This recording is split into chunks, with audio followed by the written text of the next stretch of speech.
Amen. Je suis content de me trouver au milieu de vous. Ça faisait un moment que je ne venais pas vous visiter. Non pas que je n'avais pas envie, mais j'ai passé par des problèmes de maladie et je ne pouvais pas me rendre dans aucune église. Et puis Dieu m'a fait la grâce, il y a un mois en arrière, de prêcher à l'église même, et ce soir la Bézière. C'est pour moi une grande bénédiction. Je salue toute l'église, en particulier les anciens et les anciennes qui sont les piliers de l'église. L'église, ceux qui chantent, ceux qui prient, vous êtes le peuple de Dieu. Et puis la jeunesse, c'est l'avenir de l'église. Sans oublier notre frère Paul, qui est votre dirigeant, inspiré par le Saint-Esprit. Gloire à Dieu. Merci Jésus. On va se rendre 2020 ans passés, un vendredi, à Jérusalem. On recule plus de 2000 ans en arrière. Un vendredi soir, un vendredi. Et que nous dit la Bible de ce vendredi extraordinaire pour l'Église, fatal pour le démon, pour Satan et ses démons. La Bible nous dit que on a crucifié Jésus. Ils ont partagé ses vêtements en se moquant, en riant de lui. Et ils ont tiré au sol sa tunique, la Bible dit. Et on l'a mis entre deux brigands. Avant ça, il y a eu Gethsémane. Il y a eu le Sanhédrin. Il a passé devant Pilate. Il a passé devant la cour du pavé, où on l'a maltraité, fouetté, couronné d'épines, où il a souffert. Puis, il est monté dans ce vendredi soir au calvaire et on l'a crucifié, comme je vous ai dit, entre deux brigands. Entre deux brigands, vous pouvez comprendre dans la foule que Jésus était le troisième brigand. Et que s'il était au milieu d'eux, c'est parce qu'il le méritait. Mais tout ceci a été prophétisé avant par le prophète Isaïe. Il sera mis au rang des malfaiteurs. Et quand Jésus a été crucifié, la Bible nous dit que les soldats se sont assis et ils le gardèrent. Garder quelqu'un, c'est le tenir prisonnier. Garder quelqu'un, c'est l'empêcher d'agir. Il était gardé. Mais l'évangile, qui est la puissance de Dieu, n'est pas faite pour être gardé. Paul dit à l'évangile, c'est la puissance de Dieu. C'est la dynamite du ciel pour délivrer ceux qui sont enchaînés ce soir. Oui. On ne peut pas limiter, freiner la puissance de la parole de Dieu. Il y a des prédicateurs et nous avons parmi notre groupe, on a quelques missionnaires qui commencent à partir au-delà de nos frontières. C'est jamais arrivé en 65 ans d'église.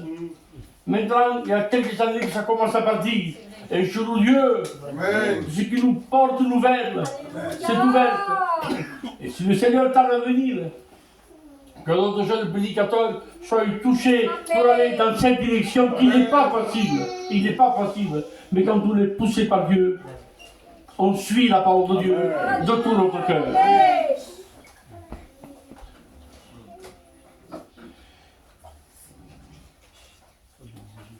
À la croix, les attaques sur Jésus venaient de partout. Ils ont commencé à venir par les deux brigands, un à sa droite et l'autre à sa gauche. La Bible dit, ils l'injurièrent les deux de la même façon. Il n'y en avait pas un de gentil, un de méchant, non, parce qu'un criminel ne vaut pas mieux que l'autre. Ils l'injurièrent avec colère, avec méchanceté, ils l'injurièrent.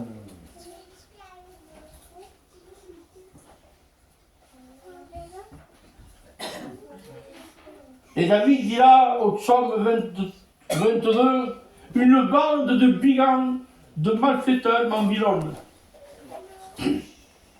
Il a prophétisé 1000 ans avant. Une bande de malfaiteurs, de brigands, ça ne fait pas une bande.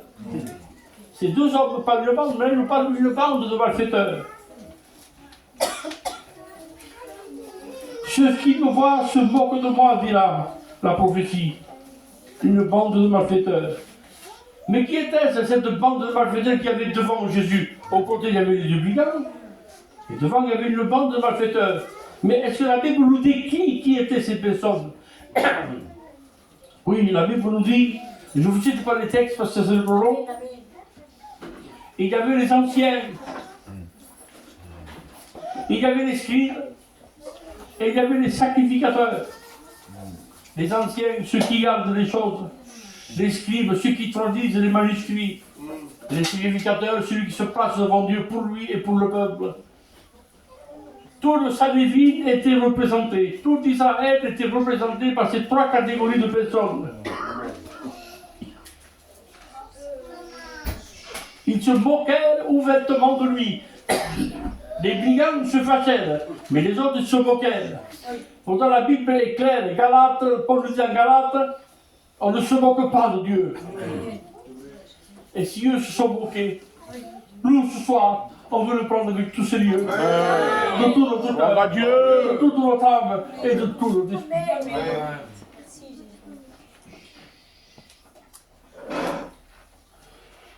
La première catégorie, comme je vous ai dit, se sont mis en colère. C'était les brigands. Au cours de mon ministère, il m'est arrivé de parler, de témoigner à des gens, n'est-ce pas, du Seigneur, et ils sont mis en colère. Pas directement contre moi, mais on dit, ne me parle pas de ces choses, moi je ne parle pas à ça. Ne me parle pas de ces choses. Avec fermeté. Chacun est libre de faire comme il veut. Mais j'ai connu cette colère venant de la part des hommes qui ne comprennent pas. On nous parle de Jésus et ils se fâchent. Ça existait avant, ça existe aujourd'hui malheureusement et ça existera encore demain. Le second groupe, la Bible dit, ils se moquaient de lui, les rieurs, les moqueurs.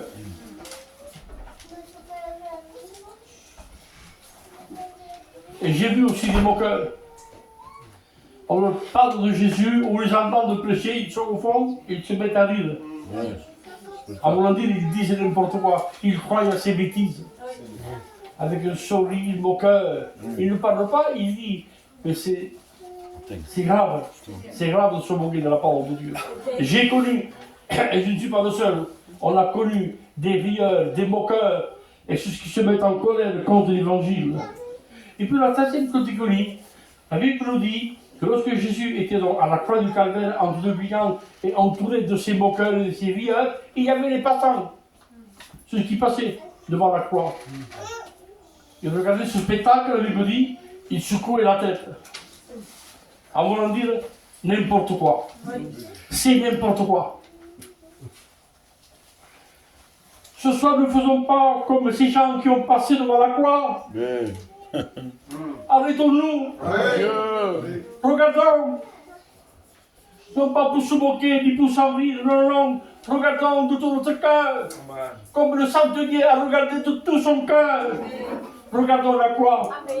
Ne passe pas ta vie à te moquer, ne passe pas ta vie à rire, ne passe pas ta vie à être en colère, ne passe pas ta vie, ne dépense pas les jours de ta vie en passant devant le salut.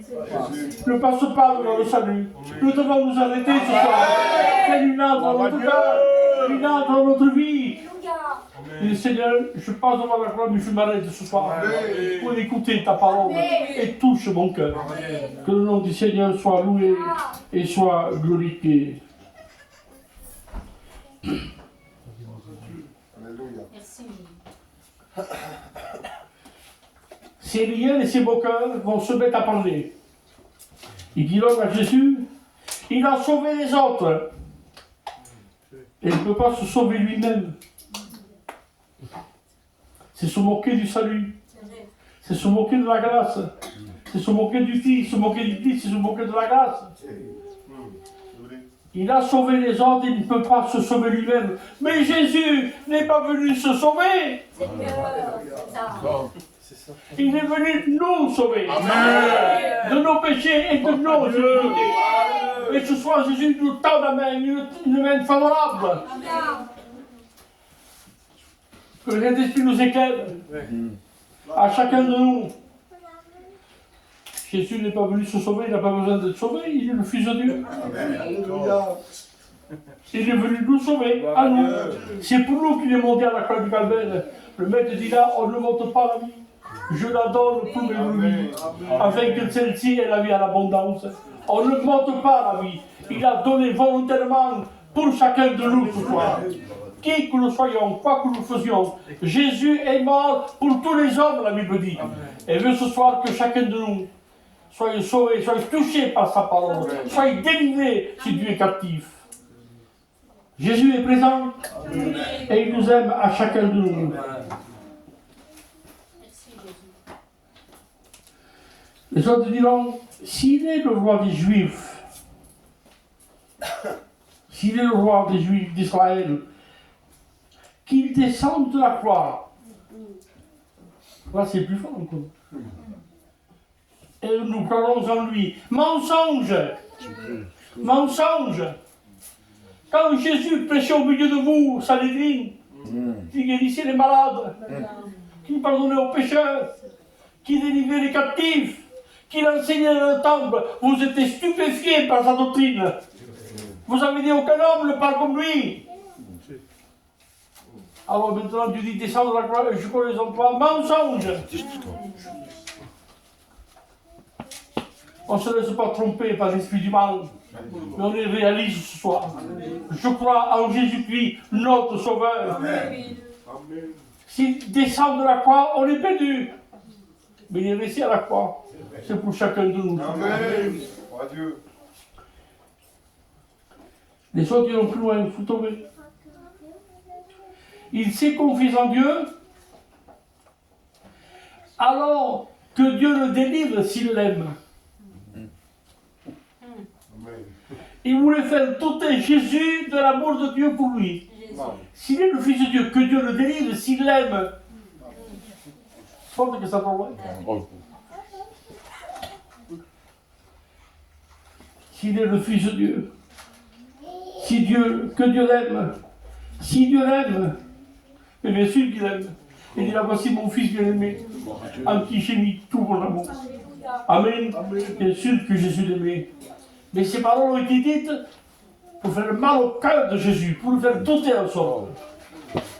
Et vous ne croyez pas que ce soir le malin fait pareil des fois? Tu es chrétienne, tu es serviteur, tu es dans la chorale, tu es indien, tu es un jeune de l'église. Pourquoi Dieu te laisse dans tes problèmes s'il t'aime? Il joue les mêmes paroles, vous savez, frère. S'il t'aime, pourquoi tu restes malade? Pourquoi il n'y a pas de guérison? S'il t'aime, il sait pas, croyez-moi. Mais moi, je lui ai répondu dans le secret de ma chambre. J'ai dit, Seigneur, si tu guéris, que ton nom soit loué. Et si tu ne guéris pas, je resterai avec toi. Amen. Dans ces paroles, il faut le faire partir de notre esprit. Ce sont des paroles contraires à l'esprit de vérité. Bien sûr que Dieu m'aime. Et même si je suis dans la maladie, dans le deuil, dans les pleurs, dans la souffrance, il est mon Dieu pour toute l'éternité. J'ai commencé par l'esprit, je ne veux pas terminer par la chair. Nous avons commencé par l'esprit, terminons par l'esprit. La Bible dit sois fidèle jusqu'à la mort. C'est loin tout ça, ça fait beaucoup de choses. une mort rapide, une mort lente, une mort en criant, une mort en pleurant, en souffrant. Sois fidèle jusqu'à la mort. Ce n'est qu'à ce prix-là que nous obtiendrons par grâce la couronne de la vie. Amen. Je ne suis pas chrétien simplement sur terre. Mon espérance, elle va plus loin que la terre. Mon espérance, c'est de cette gloire. La gloire pour chacun de nous. Que le nom de l'Éternel soit loué. Et je pense que c'est Saint Paul qui dit, même si notre présent est mauvais, et parfois notre présent est mauvais, hein, il dit, mais je n'espère pas sur cette terre, j'espère en lui dans l'éternité. Si Dieu l'aime, qu'il le délivre, et bien sûr qu'il nous aime, je ne doute pas de son amour. Je ne doute pas de l'amour qu'il a pour chacun de nous ce soir. Il veut intervenir dans chaque vie et dans chaque foyer. Il veut intervenir.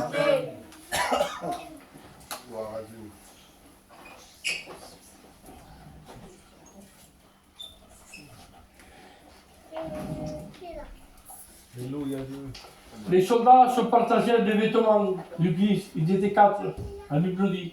Et chacun a pris sa part. Comme si cela pouvait les sauver. Comme ça, le bout de tissu de Jésus pouvait les sauver. Ouvrir le ciel de gloire. Non! Ils sont partagés ces vêtements, la Bible dit, pour savoir quelle serait leur part. Et moi, je vais leur dire quelle est leur part. Leur part, la Bible dit dans l'Apocalypse 27, 35, leur part, c'est les temps de feu. La géhenne éternelle et la condamnation au siècle des siècles. Voilà la part de tous ceux qui n'obéissent pas à Dieu. Voilà la part de celui qui refuse l'évangile ce soir. Heureusement que Jésus à la croix, il nous a fait aimer l'enfer et il nous a ouvert le ciel. Et ce soir, c'est les portes du ciel qui nous sont ouvertes à chacun de nous. Ils ont tiré au sol sa tunique. Les vêtements ont été déchirés. Mais sa tunique, ils ne l'ont pas touchée. Alors peut-être qu'ils se sont dit, cette tunique est magique. Selon les chrétiens, elle guérit des malades. C'est un porte-bonheur.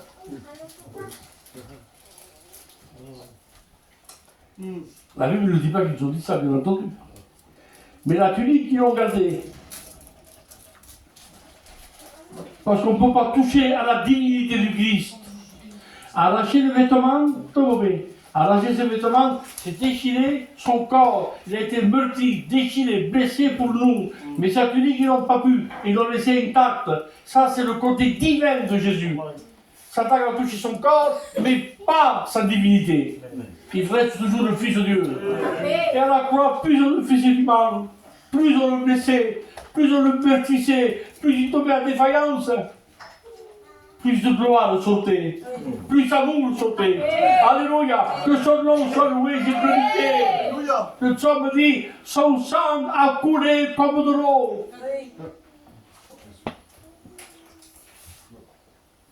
Comme de l'eau. Il y avait un homme juste dans la Genèse, commencement du monde. Il s'appelait Abel. Il a été tué par son frère Caïn. Abel signifie souffle de vie. Sa vie a été courte comme un souffle. Il est apparu, aussitôt disparu. Et la Bible n'en parle plus. Des millénaires plus tard, Jésus se rappelle de lui. Il a dit, Abel était juste. Si Jésus déclare un homme juste, croyez-moi qu'il est juste. Et pourtant, le sang de ce juste, quand il a coulé à terre, que dit la Bible? Le sang d'Abel qui est vengeance. Tandis que le sang de Jésus, qui était plus juste qu'Abel, quand il a coulé, il n'a pas dit vengeance. Il a dit amour et pardon. Amen. Amour et pardon pour toute l'humanité. Amour et pardon pour son Église. Et pour quiconque ce soir voudrait faire la paix avec Dieu. Amen. Amour et pardon pour chacun de nous. Amen.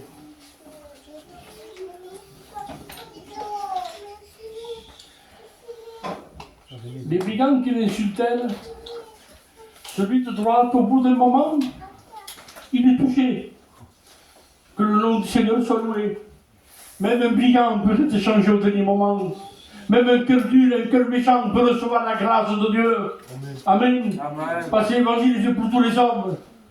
Au bout d'un moment, son cœur se déchire, il réfléchit, il calcule, il réfléchit.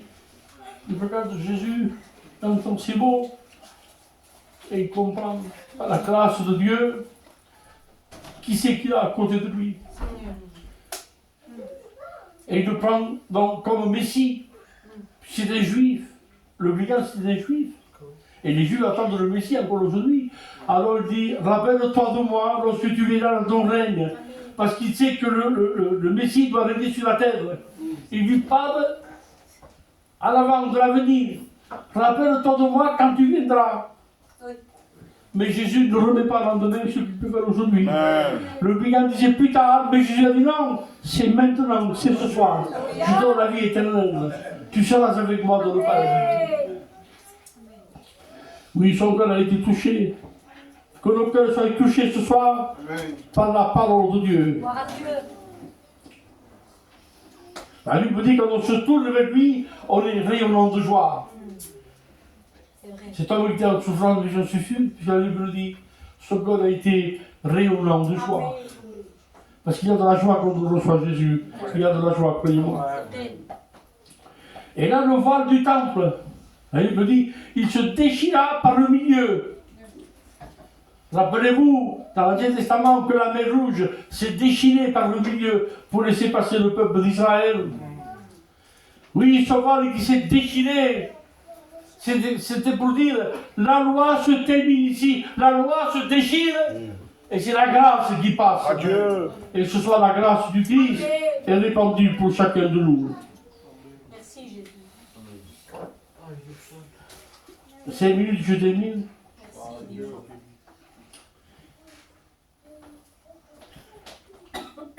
Une fois que Jésus était mort,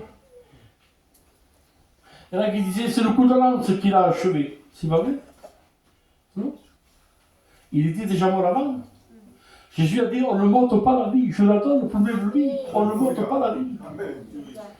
Alors le soldat romain s'est avancé. Et nous savons tous l'histoire. Il a percé le côté droit, si je ne me trompe. 2 liquides en sont sortis. Du sang et de l'eau. Le sang, c'est pour purifier de tout péché. Et l'eau. Bien dans l'Ancien Testament, nous savons que avant de sacrifier l'agneau, le sacrificateur devait se laver. Le sang sert à nous laver. Pardon, l'eau sert à nous laver. Et le sang sert à nous purifier. Les deux sont pour l'Église ce soir. Paul dit, lavez-vous de vos souillures. L'eau sert à nous laver ce soir. Symbole de son Esprit Saint. Merci Jésus.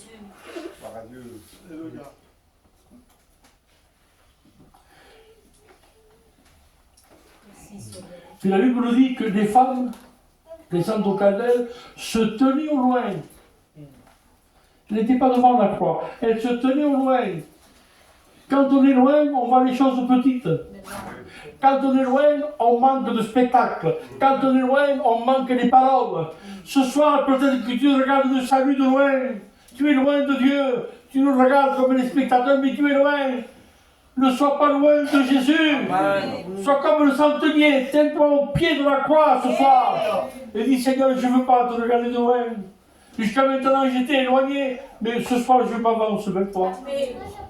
Une fois que j'étais à Paris, j'étais même plusieurs fois à Paris, je cherchais à regarder la tour Eiffel à travers des immeubles. Et parfois, j'en entrevoyais. Il me disait, c'est petite. C'est petite. Mais quand je me suis trouvé devant elle, quand je me suis trouvé au pied de la tour Eiffel et que j'ai levé mon regard, j'ai dit, elle est immense. C'est pareil avec Dieu. Quand on est loin de lui, on le voit petit, on ne croit plus en rien. Mais quand on s'approche de lui, il est grandiose, il est magnifique, il est céleste, il est divin, et il est pour nous, et il est ici ce soir à Pessia. Le Seigneur est au milieu de nous. Là, je termine. Vous savez, dans la vie, on connaît tout ça. Quand les autorités veulent donner un nom à une place, à un bâtiment ou à une rue, ils mettent un nom. Telle rue, telle place, tel monument. Sinon, s'il n'y a pas de nom, si ce n'est pas officialisé, on ne sait pas. À quelle place? Il faut un nom. C'est la logique des choses. Les autorités mettent des noms pour pas qu'on se perde. Jésus était à la croix du calvaire. Il n'y avait pas de nom. Alors Pilate a dit, mettez cet écriteau. Celui-ci est le roi des Juifs. Il a mis à la croix. Pour Dieu, c'était déjà officiel, mais pour les hommes, c'était officiel. Tout ça, pour les autorités. Alors les Juifs ne voulaient pas, non. Il n'est pas notre roi, il n'est pas fils de Dieu. Enlève cet écriteau. Non, ce que Pilate a écrit, il a écrit. Les écrits ont resté. Frère, nous n'avons pas le droit de toucher à la doctrine de la parole de Dieu. Ce qui est écrit reste écrit. La Bible dit malheur dans l'Apocalypse à qui il rajoute des textes ou qui il enlève des textes, comme font les autres religions. Non, ce qui est écrit est écrit. On doit respecter la parole du Seigneur. Amen. On va s'écrire quelques instants. Je demande à mon frère Isaïe de prier le Seigneur. Seigneur, nous voulons te dire merci. Et merci pour ta parole. Parce que ta parole est la vérité. Et Seigneur, tu sais parler dans les cœurs. Parce que Seigneur, tu dis, Seigneur, dans ta parole, que ta parole est la vie. Et ta parole est la vérité. Seigneur, merci. Parce que tu as parlé à travers l'ancien poté. Merci pour la force que tu nous donnes, Seigneur. Bénis-le encore plus abondamment. Je te dis merci parce que je sais que tu vas le faire, mon Dieu.